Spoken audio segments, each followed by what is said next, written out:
watu wote waftari barazani, watu wa huku na kule wakipita wajumuike waje waftari pale, kwa wanaona kwamba asipite mtu anataka kuftari akapata shida kwa anasoma, akipita basi aje aftari nasi barazani. Leo tunakaa ndani kwenye kitu fulani hivi kirefu, kumejificha kwenye ukuta mkubwa, amepita mpita mwenyewe, akipita anajijua mwenyewe, kapata iftari jirani atajijua. Zamani ilikuwa majirani wa nyumba 10 wote wanaftari mahala pamoja, tengeneza ile Muslim Brotherhood, ule udugu wa Kiislamu wa kweli, wanatengeneza ule umoja wa kweli. Nakumbuka nilikuwa bwana mdogo napewa chakula na bibi mkubwa wangu, naenda kwa jirani yetu, mjumbe wa eneo letu, napeleka pale, ndio imamu, tunakusanyika wote, yule ana tambi, yule na samaki, na hii tunaftari pale pamoja. Leo mtu mmoja anaftari ndani peke yake, ana draft hapa analigonga, nayo wawili ndani wanapiga vyombo pale, hawajui jirani kama kashtua au hali yake ikoje. Daftari atajijua mwenyewe. Sasa dhana wa mimma razaqnahum yunfiqun, wakati unaftari unakula, iftari anayo hicho unachokula, hauwezi kula na jirani yako.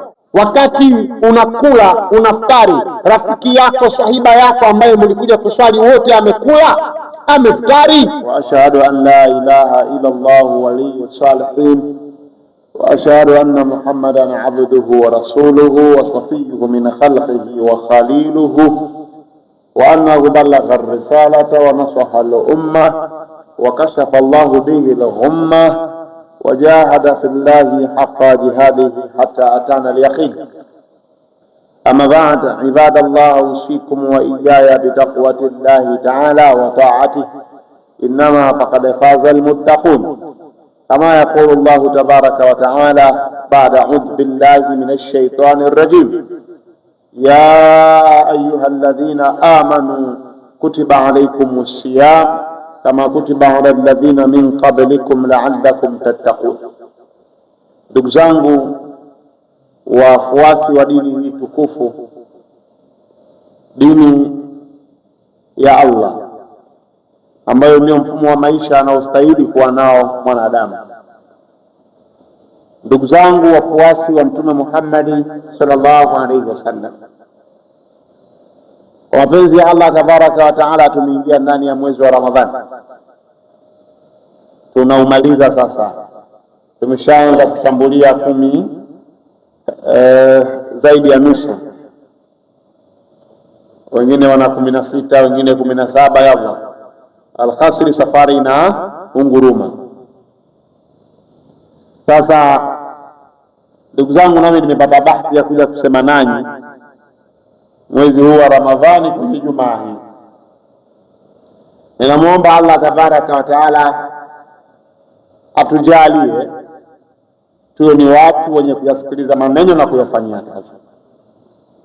Na namuomba Allah anijalie mimi niweze kuwasilisha kwenu nyinyi mada ambayo itaweza kuchakatika akilini, itaweza kuwa processed akilini.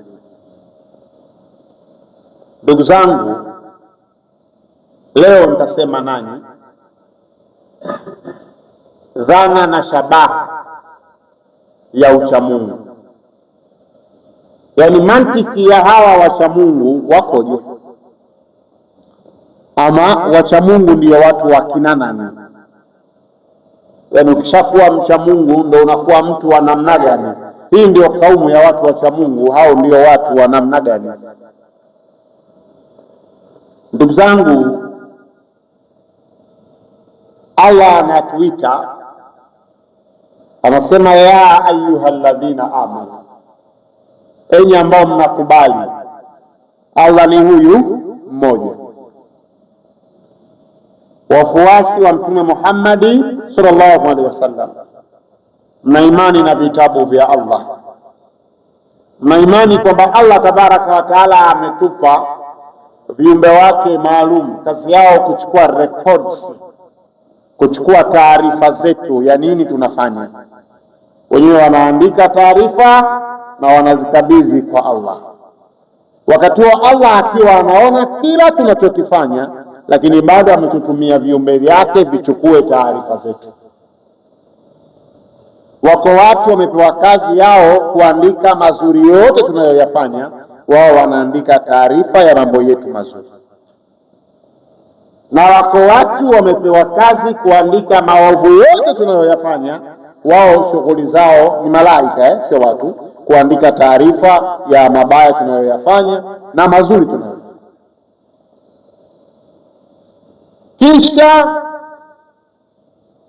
Kisha Allah atatulipa kulingana na hizo taarifa ambazo kila siku zinawasilishwa mbele zake Allah tabaraka.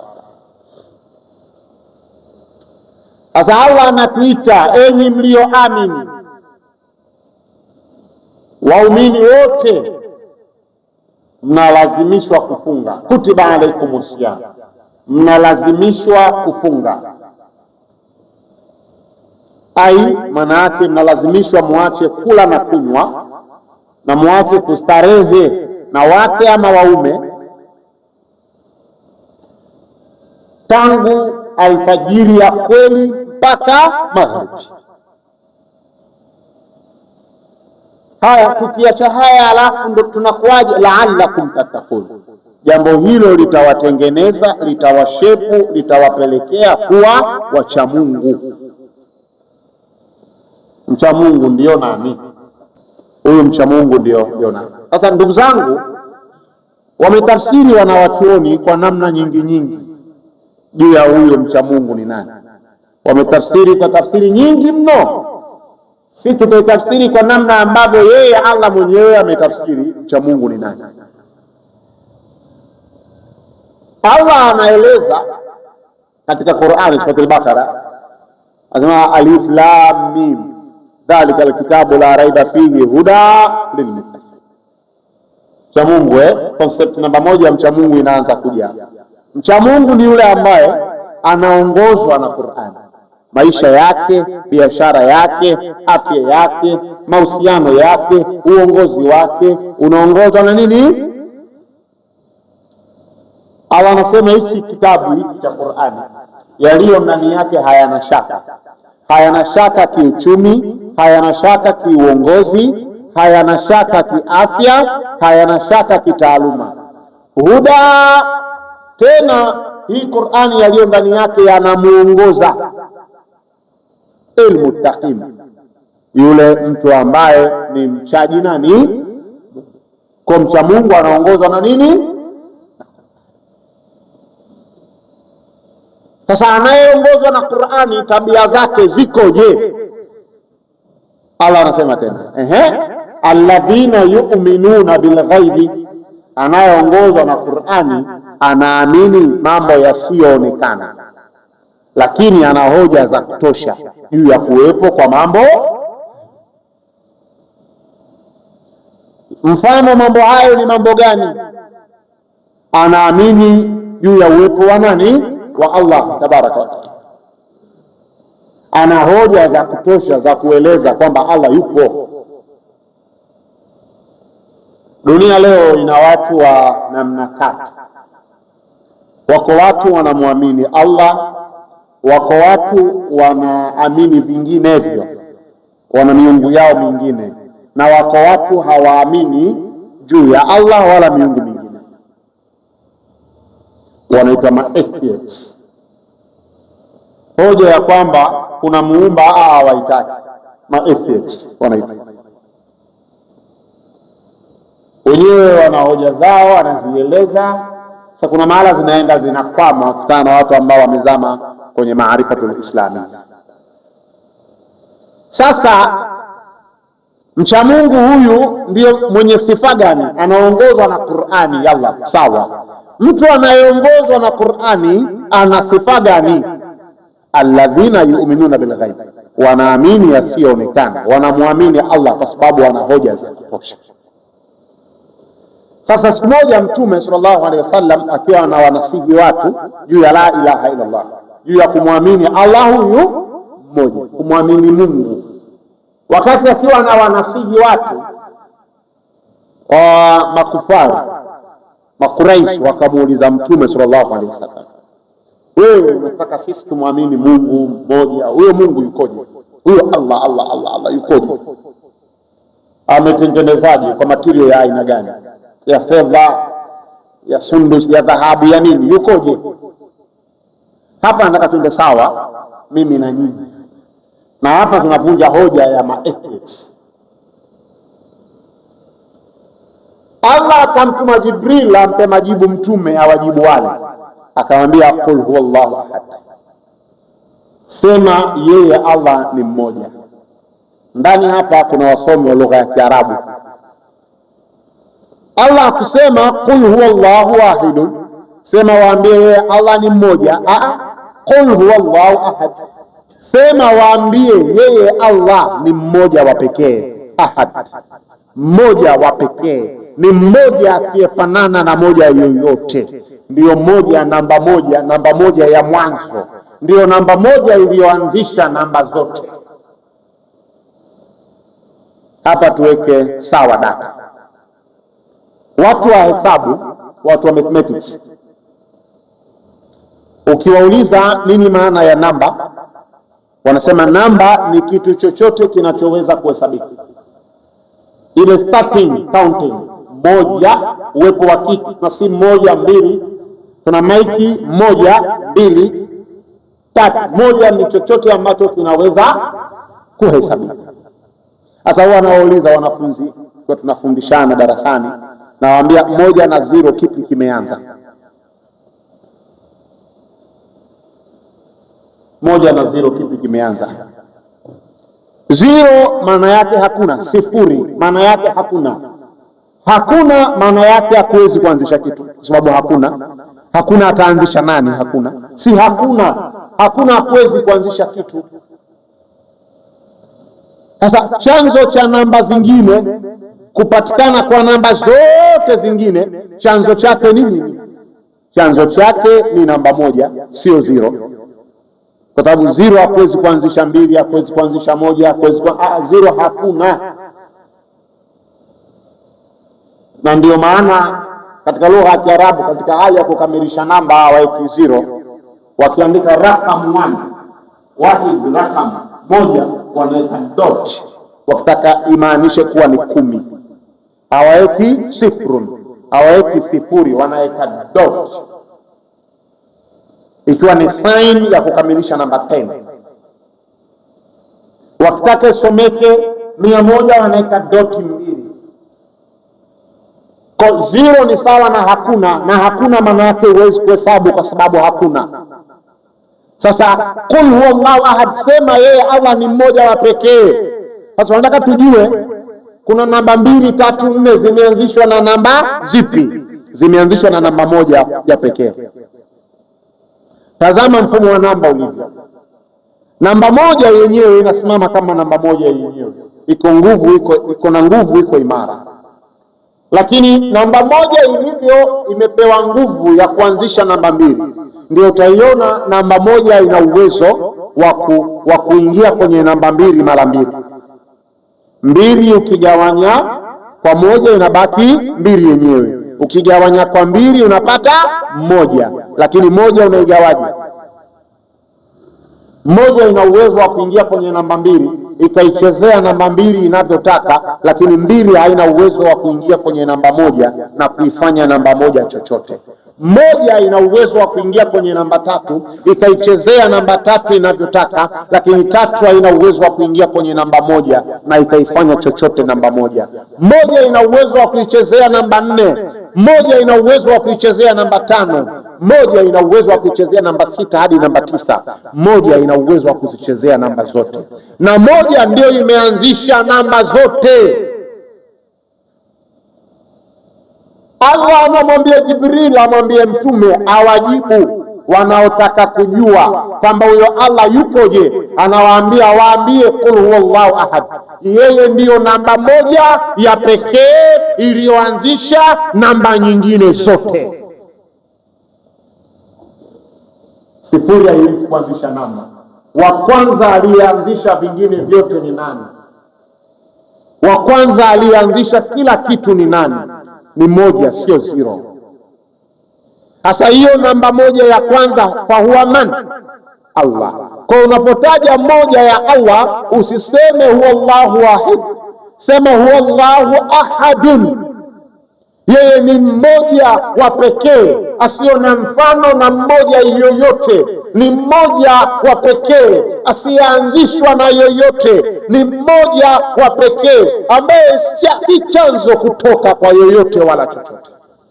Ndio maana mwenyewe anaendelea kufafanua hiyo moja ya pekee ya Allah ina maana gani. Anafafanua Allah, qul huwallahu ahad, sema yeye Allah ni mmoja wa pekee. Allahu samad, hiyo moja ya pekee ndio inayotegemewa. Allahu samad, yeye Allah ndio mwenye kutegemewa na wote, namba zote zamtegemea Allah. Allahu samad, yeye Allah ndio mwenye kutegemewa, mwenye kukusudiwa, wote wanategemea hiyo namba moja, wanamtegemea Allah tabaraka. Wanamtegemeaje Allah?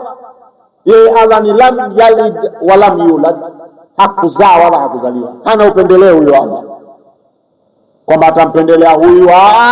Ametupa wote same minds, brain zinazofanana, uwezo madhubuti. Kazi kwetu namna ya kuzitumia hizo brain.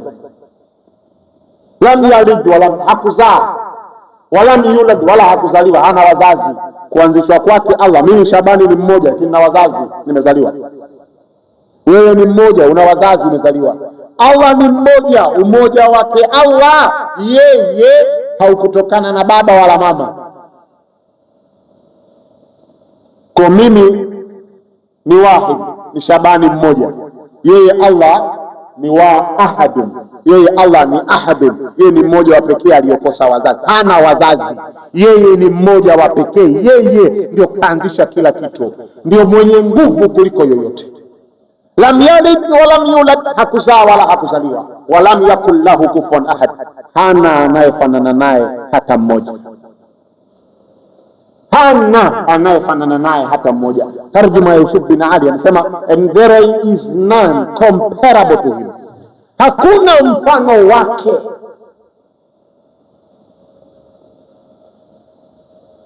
Walam yakul lahu kufuwan ahad, ahad. Sema tena, kusema walam yakul lahu kufuwan wahid, kufuwan ahad, hakuna hata mmoja wa aina yake, hakuna. Ahadi ya kwake ni ahadi ya kwake yeye Allah na umoja wake wa pekee. Kwa mcha Mungu ni nani? Tunamchambua hapa. Nani huyo mcha Mungu? Mcha Mungu ni nani? Ndio tunayemchambua na kumtafuta hapa. Tutasema mcha Mungu ni yule ambaye anaongozwa na Qur'ani. Sifa zake zikoje? Sifa yake ya kwanza Allah anaitaja alladhina yu'minuna bil ghaib, anaamini yasiyoonekana, ana hoja za kutosha juu ya uwepo wake. Anaamini hoja nyingi, si hizo tu, kwamba jua pale lilipo, jua lenyewe limekaa, linaonekana likijizunguka pale lenyewe, likikamata sayari nyingine lenyewe, lakini halikushikiliwa na chochote, hakuna nguzo wala msumari. Kuna kinachoitwa fosi, lakini macho hayadiriki kuiona, kimekaa pale, kimeng'ang'ana jua.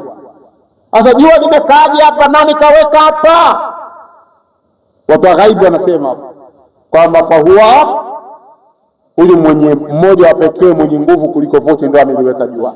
Naye Allah anathibitisha, anasema akitaka kuyaondoa maisha haya yasiwepo, akitaka kufikisha kiyama, yeye ni idha shamsu kuwirat wa idha nujumu kadarat, analiondoa jua sayari zinapokutika, analikunja jua sayari zinapokutika. Tunakubaliana wote kwamba jua ndo limekamata sayari, limekamata nyota, limekamata vitu vingine vyote viko angani hapa, vimeshikwa na jua. Jua likiondoka maisha hakuna.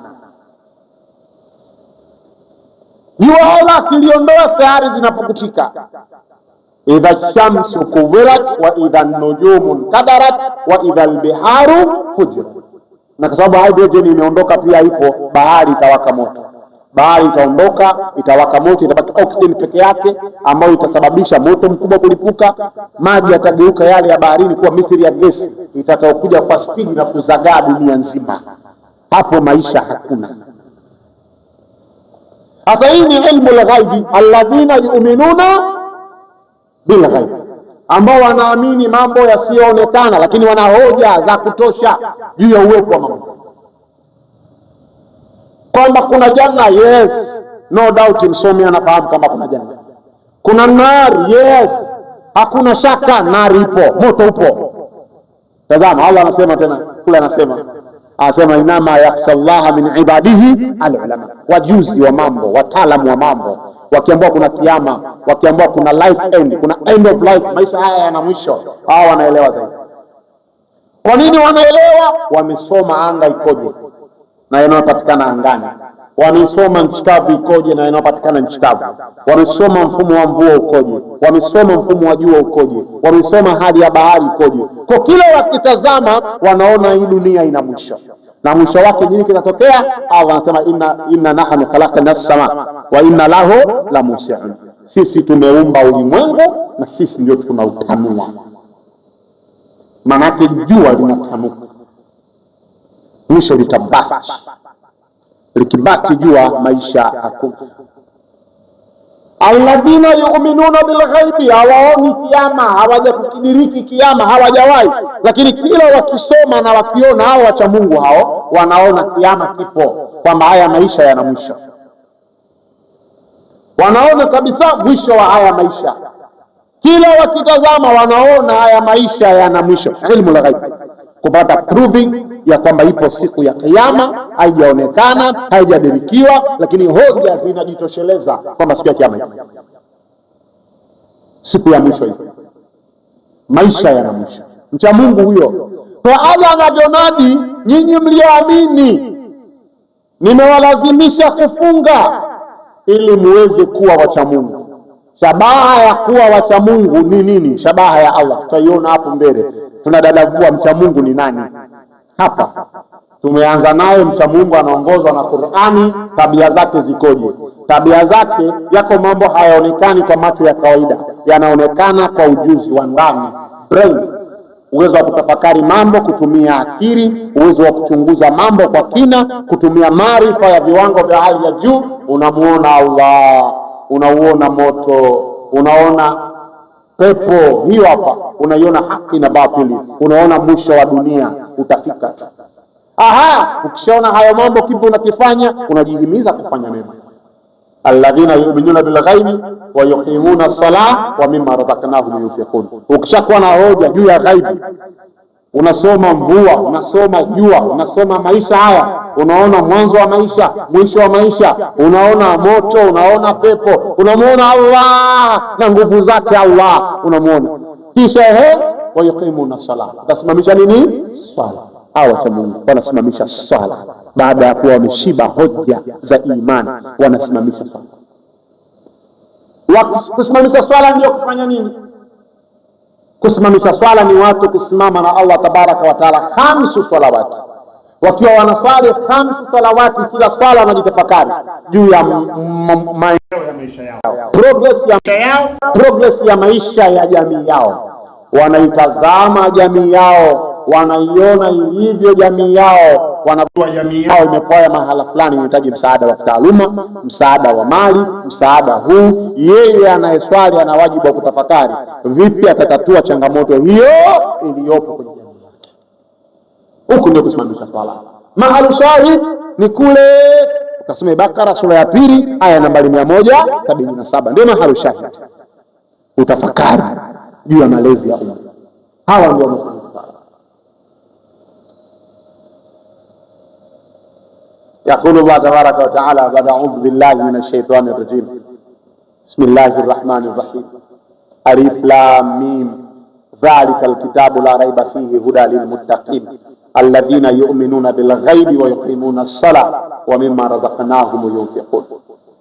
بارك الله لي ولكم بالقرآن العظيم ونفعني وإياكم بالآيات وذكر الحكيم. أقول قول هذا استغفروا ربكم إنه كان غفارا.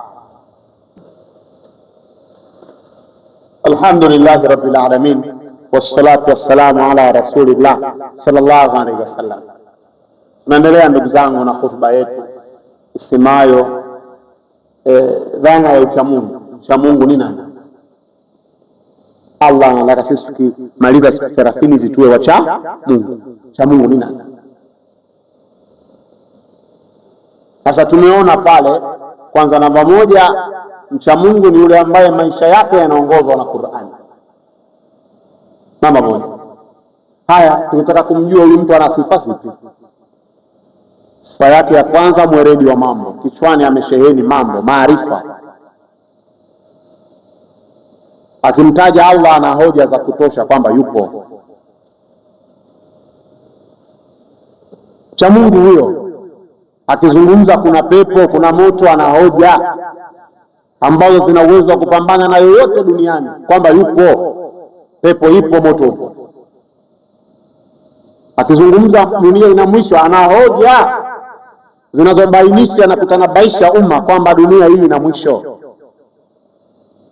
Huyo mcha Mungu, mweredi wa mambo.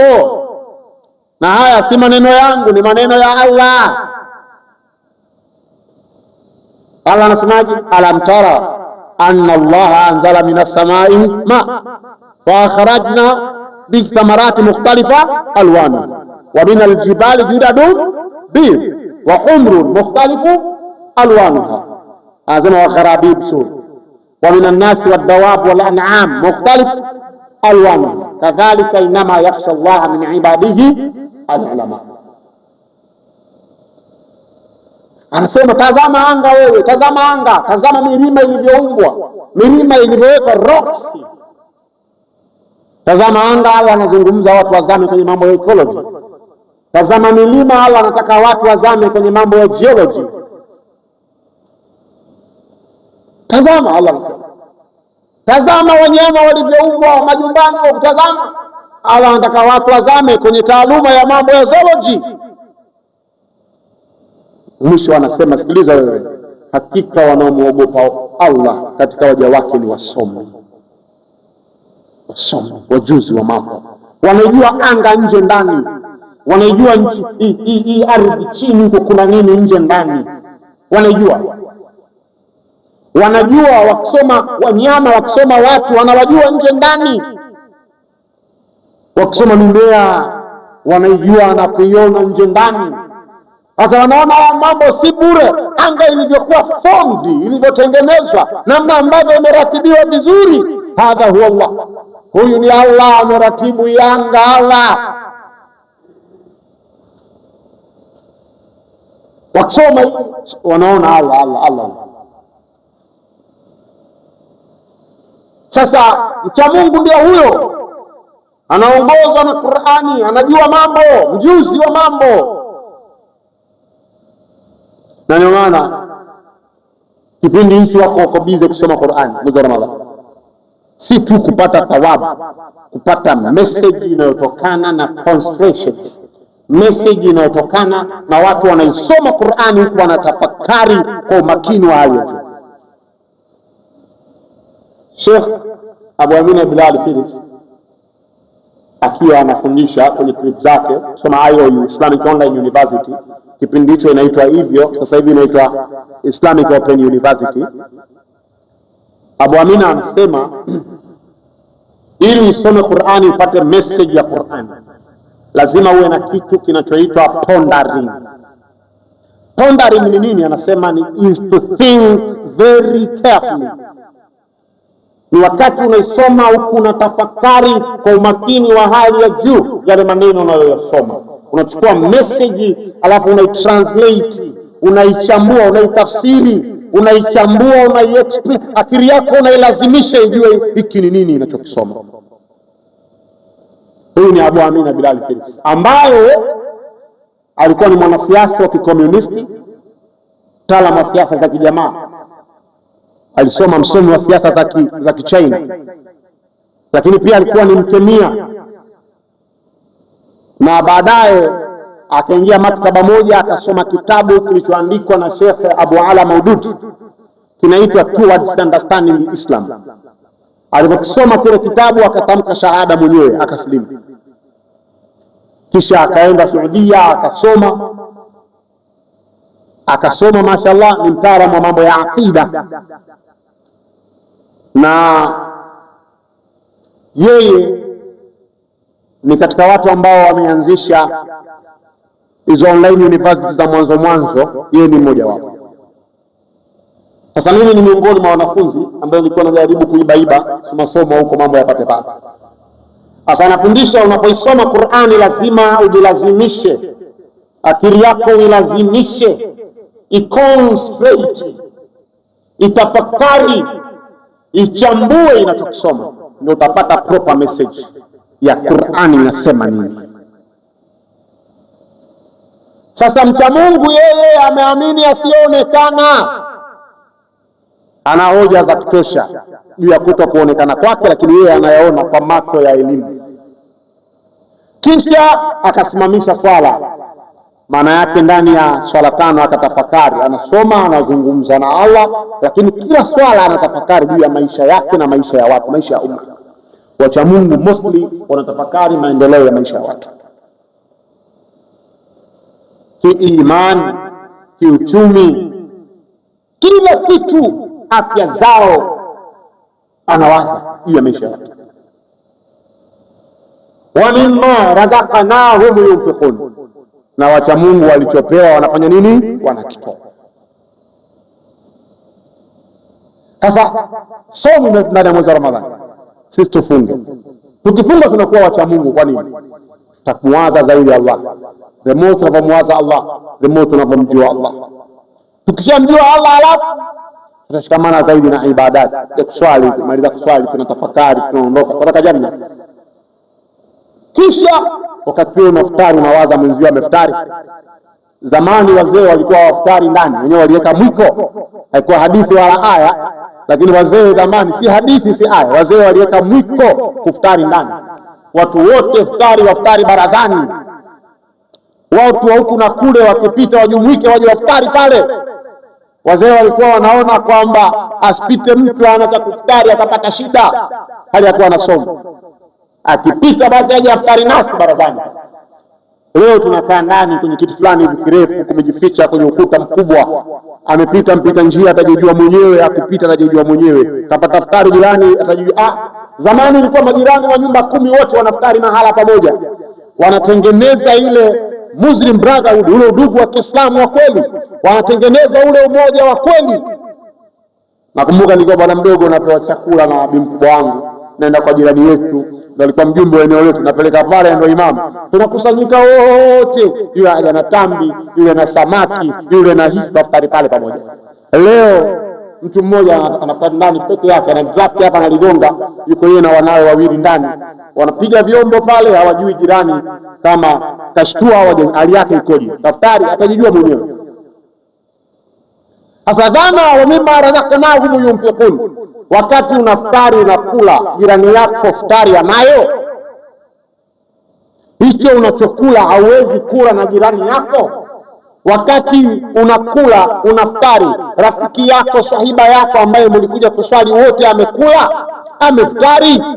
Dhana ya Ramadhani ni kuleta usawa, kutafakariana, kuwazana. Ndio maana tajiri na maskini wote tunafunga, tuna testi njaa ili tuweze kusaidiana na kuinuana. Tukimaliza Ramadhani, maisha yetu yawe ni kusaidiana, yawe ni kuteteana, yawe ni kuinuana. Shabaha ni hiyo. Ndio maana mwisho wa somu kwa zakatul fitr, hata Eid usikula wewe mwenyewe. Kama una hela ya kununua chakula cha familia yako na ziada ikabaki benki, wewe mwenyewe umetakiwa utoe zakatul fitr. Shabaha ni nini? Tutengeneze umoja na madhubuti yake. Kwa ndugu zangu, kipimo ya kwamba tumekuwa mcha Mungu, umekuwa mcha Mungu, ni unawazaje maisha ya mwenzako kama unavyowaza maisha yako. Tunawazana wote twende janna. Ucha Mungu haupatikani kwa one man show, kwa ibada za one man show, ibada ya mtu mmoja kutafuta pepo peke yako. Hujui kuhusu pepo ya jirani, hujui kuhusu pepo ya kaka, hujui kuhusu pepo ya sahiba wako, hujui kuhusu hatima ya ndugu yako. Ucha Mungu unapatikana kwa kuwa wamoja, kuguswa mwenzio akifanya uovu na kulikoni, mbona afanya uovu, natamani awe mwema. Ucha Mungu unapatikana kutafakari maisha ya watu na kusimama kwa dhati kuyakomboa maisha ya watu. Wenzio wana adha, kutamani kuiondoa hiyo adha, wana shida mahala fulani, ondoa hiyo shida ili wafurahike, wajue umoja wa dhati unapatikana. Kwa ndugu zangu, ya kuzungumza yako mengi katika hiyo nyanja ya ucha Mungu, lakini muda hautoshi. kuzungumza yote na kuyamaliza. Tena muda ukitosha, tutamwomba akhi kama atapata siku muhadhara, tutakuja tutazungumza kwenye muhadhara inshallah. Ukisoma pale walladhina yu'minuna bima unzila ilayk, nilishazungumza mwanzo, wacha Mungu wao baada ya kuwa na hoja, kuwa na taaluma zote, wanaamini kitabu cha Allah, kwamba kinachopaswa kuongoza ni kitabu cha Allah. Wama unzila min qablik, na vitabu vya mitume wengine ambavyo vilishushwa kabla ya Mtume Muhammad, vile ambao za Nabii Allah Isa, Nabii Allah Musa na wengine. Wa bil akhirati hum yuqinun, wana uhakika kwa maisha haya yana mwisho. Hii dunia itaondoka yote, itakuwa perish, yote itaondoka, tutaanza upya, aidha kwa wema kwenda motoni au peponi. Matendo yetu ndio yatakuwa determine kwamba sisi ni watu wa motoni au peponi. Ulaika ala huda, sasa watu hao niliowataja hapa, watu hao niliowasema hapa, wao ndio watu wema waongofu. Ulaika ala huda, au ndio watu wanaofuata uongofu, wanafuata njia iliyokuwa sahihi. Min rabbihim, njia ambayo imetoka kwa Mungu wao, kwa Mola wao, kwa mlezi wao. Wa ulaika humul muflihun, na hao ndio watu ambao watafaulu duniani na watafaulu mwisho wa kumalizia. Kinachoendelea leo duniani yako mambo yanaendelea, yanaendelea yale watu kukosa haya mambo, kwamba wanapigana kwa ajili ya nani, ili iweje? Kungekuwa kuna hurumiana, kuna mapenzi ya dhati, kuna umoja. Kuna mahala unaona kuna vuja, watu wana ria, wanataka kuonesha mimi mbabe, mimi niko na power kubwa kuliko yoyote mwingine, acha nionyeshe power zangu, ambako iko ni kibri, ni shirki. Kwa ndugu zangu, leo sio kuzungumza mambo hayo ya huko, sio siku yake leo, tutapata siku tukiyazungumza kwa kina. Nimuombe Allah mtukufu tabaraka wa taala atujalie tuwe ni watu wenye kuyasikiliza maneno na kuyafanyia kazi. Namuomba Allah tabaraka wa taala ajalie tuisome Qur'ani ukweli wa kuitambua na kuitafsiri kulingana na maisha yetu, katika kiwango ambacho yeye ni bora na ambacho Allah anakiridhia. Nimuombe Allah tabaraka wa taala awajalie watoto zetu waijue Qur'ani ukweli wa kuijua, na waamue kuiishi Qur'ani kwa mujibu wa dhambi. Namuomba Allah tabaraka wa taala atupe izza, atupe izza, atupe izza, atupe izza, atupe izza. Inna Allaha wa malaikatahu yusalluna ala nabi ya ayyuhalladhina amanu sallu alayhi wa sallimu taslima. Allahumma ya rabbi salli wa sallim ala ashabin nabiy sallallahu alayhi wasallam ajma'in. Ya rabbi salli ala أصحاب النبي صلى الله عليه وسلم أجمعين. اللهم يا رب اغفر المؤمنين والمؤمنات والمسلمين والمسلمات والأحياء منهم والأموات برحمتك يا أرحم الراحمين. اللهم انصر المسلمين والمسلمات في كل مكان. اللهم أعز المسلمين والمسلمات في كل مكان.